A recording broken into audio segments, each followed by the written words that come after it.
Sydney POV. Bisit kang pangit ka! May araw ka rin sa akin! Nangingit-ngit sa galit ni binato ni Sydney sa pader. Nang tinutuluyang kwartong hawak niyang cellphone, nakita niya si Murphy na nakikipag-usap sa ubod ng pangit na nani ni Marcus. Hindi niya matanggap na ngumiti si Murphy dito. Simula nang palayasin siya ni Murphy noon ay hindi na bumalik ang magandang pakikitungo nito sa kanya. At kasalanan lahat yon ni Luna. Nilabas niyang pakete ng sigarilyo at kumuha ng isa at agad itong sinindihan. Kailangan niya ito para kahit paano ay kumalma siya. Sunod-sunod ang paghit-hit niya at pagbuga ng usok. Nagtatas baba pa rin ang dibdib niya sa buwiset sa nani ng anak ni Murphy. Hindi niya matanggap na babarahin siya kanina nito ng sagot. Mukha itong palaban. Pwes, yari ito sa kanya. Biglang paggapang ng kilabot sa kanyang katawan nang maalala ang boses ng babae. Shit, kaboses pa nito si Luna. Nang magkasalubong ang mata nila ng babaeng yon ay nakita niya si Luna sa dito, sa kabila ng kapangitan nito. Gumuhit ang ngiti sa labi ni Sydney hanggang sa tuluyan na itong napahalakhak. My God, Sydney, ano bang iniisip mo? Matagal nang bulok sa ilalim ng lupang katawan ni Luna, kaya hindi na dapat niyang isipin ng babaeng yon. Hanggang ngayon ay hindi pa rin natutuklasan ni Murphy ang ginawa nila ni Nancy kay Luna. Malinis ang pagkagawa nila sa kanilang krimen sa tulong ng kanyang nobyo na matandang senador. Hindi sila nababahala ni Nancy na may makakatuklas pa ng ginawa nila dahil wala nang magpapatunay ng ginawa nila dahil pinapatay lahat ng boyfriend niyang matanda ang lahat ng tauhan nito na inutusan para kidnapin si Luna. Ito ang kagandahan ng pagkakaroon ng utu-utong nobyo na mahilig sa bata, nagagamit at nabibilog ang ulo. Wala nang hadlang sa mga gusto nilang dalawa ni Nancy dahil wala na si Luna. Pero hanggang ngayon ay hindi pa rin nila makuha ang lalaking mahal nila. Si Murphy hindi pa rin nakakalimutan si Luna, ganon din si Kuya Douglas. Lintik, inis na itinapon ni Sydney ang upo sa maliit na trash can sa kanilang kwarto. Hindi sila nagpakahirap ni Nancy na isagawa ang pagpatay kay Luna para lamang mapunta sa wala ang lahat. Kailangan na niyang makuha si Murphy bago pa makahanap ito ng bagong mamahalin. Ganon din ang ginagawa ni Nancy ngayon. Nagpupursigi talaga itong makuha ang pag-ibig ng kapatid niya. Pero may problema siya o mas tamang sabihin na sila ni Nancy.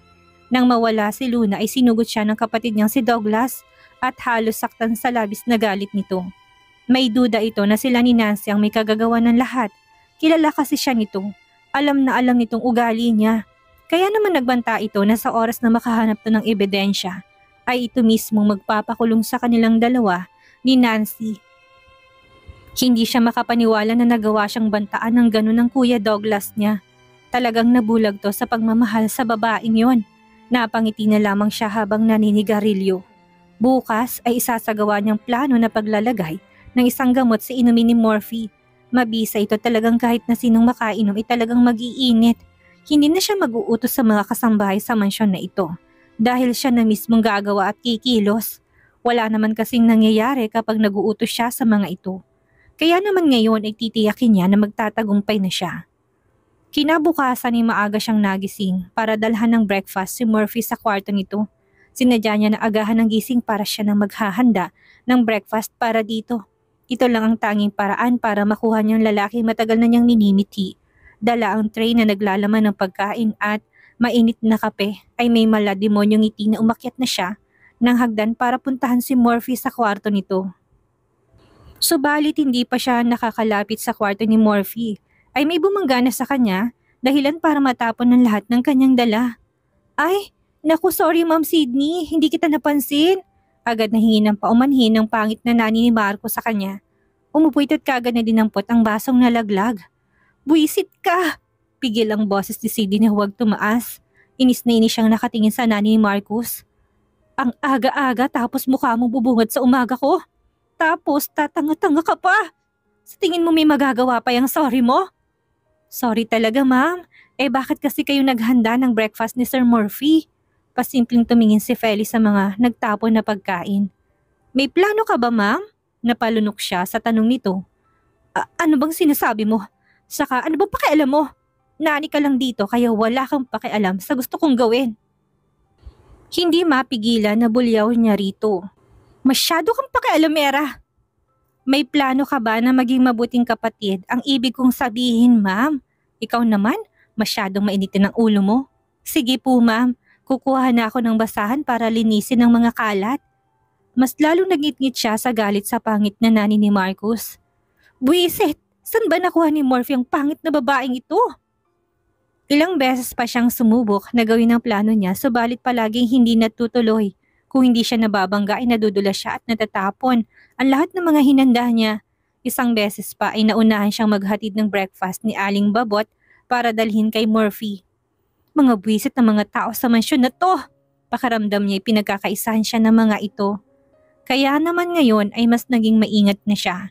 Kaya naman ngiting tagumpay siya na makarating sa tapat ng kwarto ni Morphe.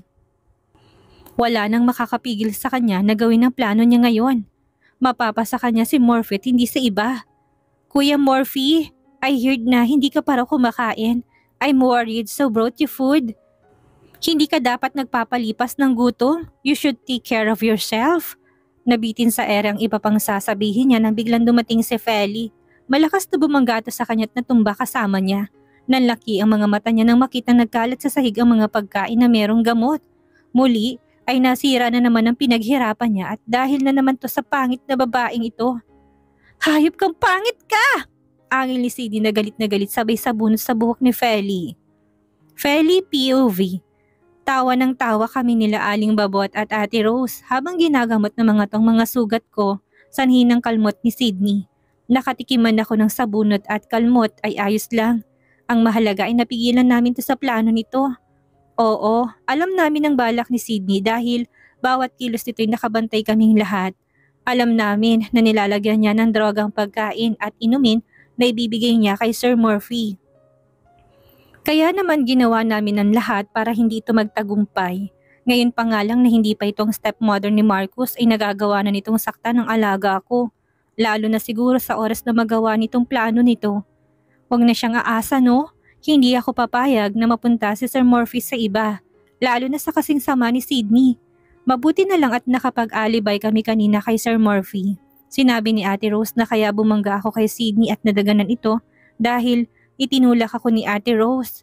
Ang babaw ng dahilan namin pero katakataka na tinanggap agad yun ni Sir Morphe. Hindi nga nito inalala si Sidney. Bagkus ay ako pang tinanong niya kung ayos lang daw ba ako. Kaya naman itong si Sidney ay halos mangitim, mamulang mukha sa galit. Ako tuloy ay hindi mapuknat ang ngiti sa labi. Feli, nasaktan ka ba? Yun ang tanong ni Sir Morphe sa akin kanina na hindi mawala-wala sa isip ko. Madaling araw na't nandito na ako sa aking kwarto, pero hindi ako makatulog. Kinikilig ako sa pag-aalala ni Sir kanina sa akin. Tumingin ako sa pinto ng kwarto ko nang marinig ang pagbukas nito. Hindi ko inaasahan na si Sidney papasok sa kwarto ko. Nagkunwari akong tulog at pumikit. Maya-maya nakita ko siyang binuksan ng drawer kung saan nakalagay ang mga gamit ko. Nang humarap siya sa akin, agad na pumikit ako. Sinabi ko naman sa'yo, hindi ba? May araw ka rin sa akin, pangit ka. Ito ng araw na yon. Tingnan ko na lang kung hindi ka palayasin ni Morphe kapag nakitang mga to sa drawer mo. May ngising demonyong wika ni Sidney bago nilisan ang kwarto ko. Agad na tumayo ako tinignan ang drawer. Ganun na lang pag-awang ng labi ko na makitang isang singsing na halatang mamahalin na nakalagay sa pinakailalim ng mga gamit ko. Ngit-ngit na ngit-ngit ako. Impacta talagang babaeng yun. Aba, wala na ba itong maisip na ibang pwedeng gawin? Gasgas na mga gawain ito sa mga pelikula. Saka bakit parang deja vu? Pakaramdam ko yung nangyari nito noon. Kinabukasan umakto ako na walang alam sa ginawa ni Sidney. Ni takot ay wala akong naramdaman dahil wala naman akong ginawang masama. Malinis ang konsensya ko at alam ng Diyos yon. Mukhang balak nang magsalita ni Sidney para gumawa ng eksena nang magsalita si Sir Morphe. Thank you for returning my precious ring to me, Feli. Hindi ko na malayan na nalaglag ko palang wedding ring na binigay ko noon sa asawa ko. Awang ang labi ni Sidney. Hindi nito inaasahan na hindi umayon sa kanyang plano niya. Kaya pinigil kong matawa lalo nang makita kong pagkamatay niyang tingin sa akin. Maging sila Aling Babot at Ate Rose ay pigil ang pagtawa. Sinabi ko kasi sa kanilang dalawa ang ginawa ni Sidney. Halos hindi kami matigil sa pagtawa sa kusina nila Aling Babot nang kami-kami na lang ang tao. Sa loob ng 3 taon ay ngayon lang ako gumawa ng ganitong bagay sa ibang tao. Wala akong makapang pagsisisi sa mga ginawa ko dahil deserve naman lahat yun ni Sidney. Natigil kami sa pag-uusap nang marinig ang umiiyak na boses ni Marcus. Umakyat yata lahat ng dugo ko sa ulo na makitang hawak to sa braso ni Sydney ng madiin. At base sa mukha ng alaga ko'y halatang nasasaktan to. Galit kong inalis ang kamay niya sa braso ni Marcus. Nang makita kong bakas ng kuko at maliit na sugat sa balat ni Marcus ay nagdilim ang paningin ko. Kinuyom kong kamao ko't malakas na sinapak si Sydney sa mukha. Sina Ate Rose at Aling Babot ay napatili sa gulat sa ginawa ko. Ako din ay nagulat sa ginawa ko. Hindi ako ganito. Kilala ko na mahabang pasensya pero hindi ko yun magawa ngayon. Lalo na kapag si Marcos ang pinag-uusapan. You witch! Medyo hilo pa si Sydney sa lakas ng suntok sa mukha nito. Papatayin kita! Sige gawin mo! Pinigilan ako ni Ate Rose at Aling Babot na lalapitan ko na si Sydney. At sinabihan din nila akong kumalma. Sa tingin mo matatakot mo ko? Sige patayin mo ko! Kumarap na ako sa kamatayan, kaya nga ganitong mukha ko. Kaya hindi mo ko masisindak. Gusto ko siyang pagsusuntukin pa pero hawak ko ng dalawang matanda. Sagad ang galit na nararamdaman ko ngayon sa demonyitang babaeng ito. Sino ito para saktan si Marcus? Bakit hindi ka manalamin para makita mo kung sinong witch sa ating dalawa? Halos sumusok ang ilong sa galit na turan ko. Kung may witch man sa ating dalawa ay ikaw yun, impakta ka. Oo, pangit ako at nakakadiring anyo ko. Pero tsak naman ako na malinis ang kalooban ko, hindi katulad mo. Kaya kung may witch sa amin, siya yun at hindi ako. Hindi ko napaghandaan na susugurin niya ako, pero kahit na ganun, ay hindi niya ako natamaan ng suntok niya. Dahil bago pa niya ako maabot ay sinipa ko siya sa tiyan. Batangkad ako't mahabang legs ko kaya ayun, sa pulang gaga at halos magpagulong-gulong sa sakit. Nagkatinginan at nagsanyasan. Nang tingin si Ate Rose at Aling Babot, binitaw nila ako tumango sila sa akin na kaagad ko namang nakuha ang ibig sabihin. Blankong utak ko ngayon dahil sa sobrang galit ko. Ang hilahi ng buhok ni Sydney ang tanging nasa isip ko. Alam kong masamang iniisip ko pero hindi ko maintindihan ang sarili ko kung bakit puno ng puot ang kaibuturan ng puso ko para sa kanya na para bang may kasalanan na siya sa akin noon pa man. Nang makita ni Sydney ang paglapit ko sa kanya ay bahagya siyang napaatras sa takot. Aawatin yung pangit na yan! Kung hindi ay susumbong ko kayo kay Murphy! Nagawa pa talaga nitong manakot sa kabila ng sitwasyon nito. Ang kapal talaga ng mukha. Kung may dapat mang isumbong dito, ikaw yon. Walang hiya ka? Pati ba naman bati kaya mong saktan? Dapat lang sa kanya yan. Mas mabuti pa nga na mamatay na siya kagaya ng nanay niya nang wala na akong kaagaw kay Murphy. Lahat kami napasinghap sa narinig namin. Nababalo ng babaeng ito. Pulang-pulang mukha ko sa sobrang galit sa narinig ko. Hindi na ako nagpigil pat agad na pinagsasampal to. Maging ang buhok nito hindi ko pinatawad. Sinabunutan ko siya sa paraan na halos matanggal ng anit niya. Mahaba lang ang pasensya kung babae ka. Pero hindi ako mabait. Manghang na sabi ko. Galit talaga ako. Hindi. Galit na galit. Yun ang tamang sabihin. Ipapatikim ko sa kanya kung anong kaya kong gawin sa oras na saktan niyang muli si Marcus. What's happening here? Dumagungdong ang malaking boses ni Sir Murphy sa paligid kaya natigil ako sa pagsabunot kay Sydney na nasa ilalim ko. Hindi na si Sydney makatayo. Hindi na rin ito nakuha pang gumanti sa akin kaya naman ngayon ay puro na ito pasa at kalmot ko. Saka lamang ako natauhan ng ipalibot ni Sir Murphy ang braso niya sa bewang ko at alisin ako sa ibabaw ni Sydney. Kulang pa, yun ang sigaw ng utak ko. Gusto ko pang saktan si Sydney at durugin ang mukha nito. Nag-aapoy ang damdamin ko sa sarit-saring emosyon, galit at pagkamuhi. Saka lamang ako natauhan ng hawakan ni Sir Murphy ang mukha ko at mataman akong tinitingnan sa mata. Calm down, Feli. Ano bang nangyari dito? Sa inyo? Agad na tumayo si Sydney at yumakap sa bewang ni Sir kaya naman lalo akong nanggalaiti sa galit sa kanya. Kuya, that woman hurt me without any reason. Baliw ang pangit na babaeng yan. Palayasin mo ng babaeng yan dito sa bahay dahil baka kung ano pang gawin niya sa anak mo. Nang bumaling si Sir sa kanya ay mas lalong ginalingan ni Sydney ang pag-iyak. Kuya, naabutan ko siyang sinasaktan si Marcus. Nang sitahin ko siya'y nagalit siya at bigla na lang ako sinampal. Kahit tanungin niyo pa yung dalawang muchachang yan. Ani Sydney sabay turo kina Aling Babot at Ate Rose. Napaawang na lang ang labi naming tatlo sa narinig. Sinungaling. Alam ko na hindi lang akong gustong isigaw ang salitang yon sa impaktang stepsister ni Sir. Napangisi si Sydney nang makitang nagbukas sarang labi ng dalawang matanda. Naisip nito na aayon sa kanyang dalawa sa takot na baka mawalan to ng trabaho. Tumingin si Sir Murphy sa dalawang matanda, naghihintay ng paliwanag. Bumuntong hininga si Aling Babot at Ate Rose. Sir Murphy, ang totoo niyan ay walang kasalanan si Feli. Hinawakan ko sa kamay si Aling Babot. Kung may dapat man tanungin si Sir ay ako yon. Hindi ko gusto na madami ang dalawang matanda. Baka mamaya'y mawalan pa ito ng trabaho dahil sa akin. Pero Feli, inilingan ko silang dalawa. Taas ang noon na hinarap ko si Sir Murphy kahit nang toto'y sa kaloob-looban kinatatakot ako. Ang kinatatakot ko'y baka hindi niya ako paniwalaan at paalisin niya ako sa mansyon. Hindi ko yata kakayanin yun, lalo na't mahal na mahal ko silang dalawa ng alaga ko. Handa akong mamasukan dito sa kanila hanggang sa aking pagtanda at sa huli kong hininga. Akmang magsasalita na ako nang tumakbo si Marcos at umiiyak na yumakap sa akin. Hanggang ngayon ay ramdam kong panginginig ng kanyang katawan sa takot dahil sa ginawa ni Sydney. Kanina naman ay hindi tumutulong luha ko, pero ngayon ay tila gripo itong umagos sa pisngi ko. Nasasaktan ako na makitang natatakot ng ganitong alaga ko. Parang dinudurog ang puso ko sa sakit. Please po, Daddy. Huwag kang magagalit kay Momster. Lumuluhang sambit ni Marcus. Tumingin ito sa ama na puno ng luhang mata. Ngunit maya-may tumigas ang anyo ng bata at nagkaroon ng tapang na ngayon lang na lahat nakita. May Momster, protect me from that witch, Daddy. Siya po ang bad dito at hindi si Momster. Buong tapang na tinuro ni Marcus si Sydney.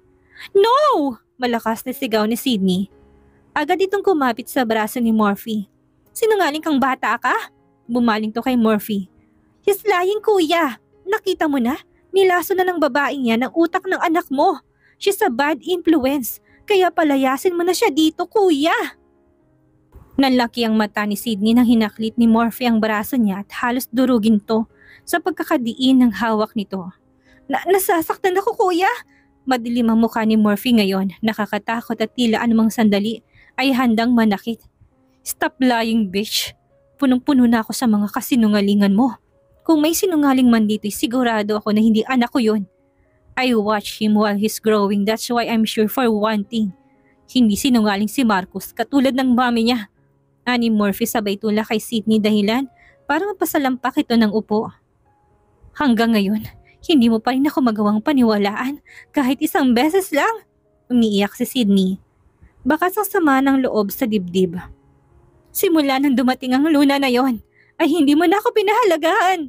Mabuti na lang at patay na siya. Dahil lahat kami napasinghap at nanlaki ang mata. Sinampal ni Sir Murphy si Sydney. Shut your mouth! Walang emosyon si Sir Murphy. Nakakatakot ang aura nito ngayon. Maging si Sydney biglang nanginig sa takot at hindi na nagawa pang ibuka ang bibig. Sana ikaw na lang ang nawala at hindi si Luna. Ang kasing sama mong dapat na nabubulok sa lupa. Ani Murphy bago nilapitan ng anak at binuhat at iniwan kaming lahat. Murphy! Malakas na tawag ni Sydney habang lumuluha. Please, bawi mo sinabi mo. Sabihin mo na ayaw mo kong mawala, Murphy. Hindi ako makaramdam ng katiting na awa sa luhaan niyang mukha. Ang nararamdaman ko ngayon para sa kanya ay tuwa. Oo, natutuwa ako sa sinapit niya ngayon. Ang katulad niya hindi dapat kinakaawaan. Kasalanan mo tong lahat, Feli. Pareho kayong peste ni Luna sa buhay ko. Nanilisik ang mata ni Sydney habang nakatingin sa akin. Galit na galit ito. Hindi nito matanggap na nagawa siyang pagsalitaan ng ganun ng lalaking minamahal. Ang plano niya hindi na niya magagawa pat mahihirapan na naman siyang makalapit kay Murphy. Kasalanan itong lahat ng pangit na tot ng anak ni Luna. Isip-isip ni Sydney.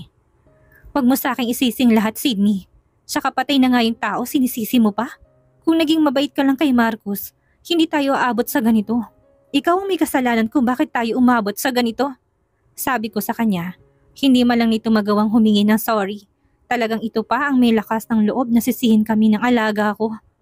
Ibang klase talaga itong si Sydney. Nakakatakot ang ugali. Bakit ha? Sino ka ba para ipagtanggol ng ganyan ng batang yon? Yaya ka lang naman niya. Isa ka lang bayaran para bantayan siya. Kaya bakit kailangan mong mangialam? Tama si Sydney, isa lang akong yaya o nani. Hindi ako dapat mangialam pero isa lang ang alam ko. Mahal ko si Marcus na parang isang tunay na anak. Kaya kahit nani lamang ako, ay gagawin kong lahat para hindi ito masaktan ng mga taong katulad ni Sydney. Oo, tama ka. Yaya lang ako ni Marcus. Pero hindi naman ibig sabihin na yaya lamang ako'y magbubulag-bulagan na ako sa ginagawa mo sa alaga ko. Mahal ko si Marcus at hindi ako papayag na saktan mo siya. Sa susunod na gawin mo pa ulit yun, ipapatay na kita. Tandaan mo yan. Nilapitan ko siya dahilan para mapatras siya. Nawala ang tapang sa mukha ni Sydney. Mukha itong asong nabahagang buntot ngayon. Narinig mo bang sinabi ko, Sydney? Papatayin kita sa oras na saktan mo si Marcus. Sisiguraduhin ko na mabubulok ka sa ilalim ng lupa sa oras na dumampi ulit ang marumi mong kamay sa alaga ko. Banta ko. Nakita kong panginginig niya sa takot nang sabihin ko yun sa kanya. Akala ko hindi na ito tinatabla ng takot sa katawan. Aba, dapat lang na matakot siya sa sinabi ko. Dahil lahat ng yun ay totoo. Ano ang gagawin ni Sydney ngayong lahat ng plano niya para makuha si Murphy ay burilyaso? Dahil kay Feli. Hanggang saan kaya magagawang ipagtanggol ni Feli si Marcus? Yan ang ating aalamin sa susunod nating kabanata.